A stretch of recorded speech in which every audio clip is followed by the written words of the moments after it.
आज के वीडियो में बात कर रहे हैं पीएम किसान सम्मान निधि योजना की सेकंड केवाईसी की। और इसके बारे में आपको पता नहीं है, हो सकता है आने वाले टाइम में आपके पीएम किसान सम्मान निधि योजना के पैसे बंद हो जाए और आपको लगे कि हमने तो केवाईसी करवाई थी, फिर पैसे बंद क्यों हुए।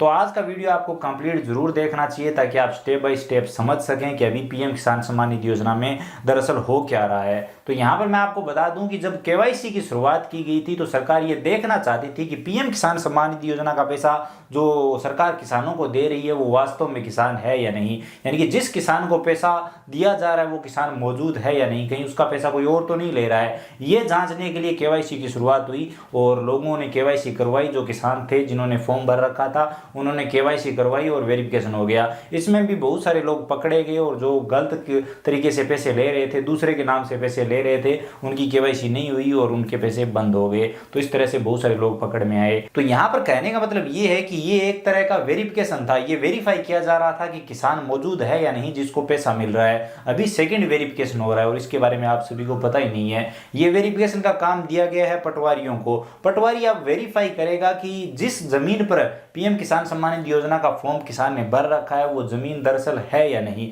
अब ये जांच करने के लिए पटवारी अपने क्षेत्र के किसानों की जमीन वेरीफाई कर रहा है। जिन किसानों ने पीएम किसान सम्मान निधि योजना का फॉर्म भर रखा है उन किसानों की लिस्ट पटवारी के पास आ रखी है और पटवारी चेक कर रहा है कि जिस किसान ने पीएम किसान सम्मान निधि योजना का फॉर्म भर रखा है उस किसान के पास वास्तव में जमीन है या नहीं, उसके नाम से जमीन है या नहीं। तो अब दिक्कत कहां पर आएगी? दिक्कत यहां पर ये आएगी कि अदर स्टेट की तो मैं नहीं बता सकता, लेकिन राजस्थान में क्या हुआ था कि जिस टाइम ये आवेदन हुए थे उस टाइम पर भामाशाह था और भामाशाह से ज्यादातर आवेदन हुए थे। तो भामाशाह में कई हितधारकों ने क्या किया कि महिला को सेलेक्ट कर लिया और जमीन पुरुषों के नाम से थी, क्योंकि ज्यादातर यहाँ पर पीढ़ी दर पीढ़ी जमीनें ट्रांसफर होती है तो वो उस तरह से जमीनें थी। तो महिलाओं को सेलेक्ट कर लिया गया और महिलाओं के नाम से जमीन है ही नहीं। और आज बहुत सारे लोग ऐसे हैं जिनके महिलाओं के नाम से पैसे आ रहे हैं और जमीन पुरुष के नाम से यानी कि उनके पति के नाम से है, तो इस तरह से पैसे आ रहे हैं। तो अभी उन महिलाओं की जमीन जब वेरीफाई की जाएगी तो उनके नाम से कोई जमीन नहीं मिलेगी और उनके पैसे गए। हमारे यहाँ पर गांव का मैं बताऊं आपको तो लगभग 80% लोग ऐसे हैं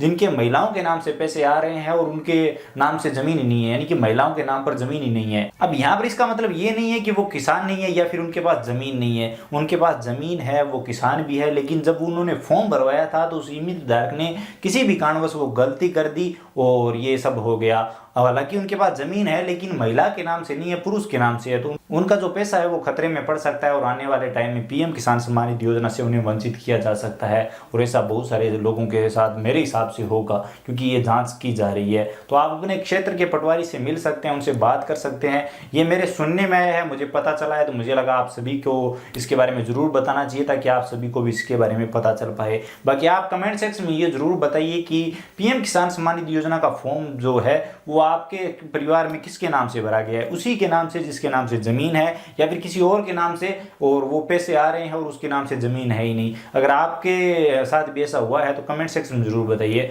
अब यहाँ पर परेशानी की तो हमने बात की, अब इस समस्या का समाधान क्या है इसके बारे में बात करें तो अभी तो कोई समाधान नहीं है। लेकिन अगर वास्तव में आप लोग किसान हो और अगर आपके पास जमीन है और अगर आप सही तरीके से पैसे ले रहे हो, किसी हितधारक की गलती की वजह से अगर आपका फॉर्म गलत भरा गया है तो एक बार तो आपको परेशानी आ सकती है, लेकिन आने वाले टाइम में आपको पैसे जरूर मिलेंगे। तो घबराने की जरूरत नहीं है। हो सकता है एक बार आपके पैसे बंद हो जाए लेकिन आने वाले टाइम में इसका कोई ना कोई समाधान जरूर निकलेगा और जैसे ही कोई समाधान निकलेगा आपको इसी चैनल के माध्यम से बता दिया जाएगा। तो चैनल को सब्सक्राइब कर लीजिए, बेल आइकन प्रेस कर लीजिए। तो आज की वीडियो में यही अपडेट थी। सेकंड वेरिफिकेशन हो रहा है पीएम किसान सम्मान निधि योजना का।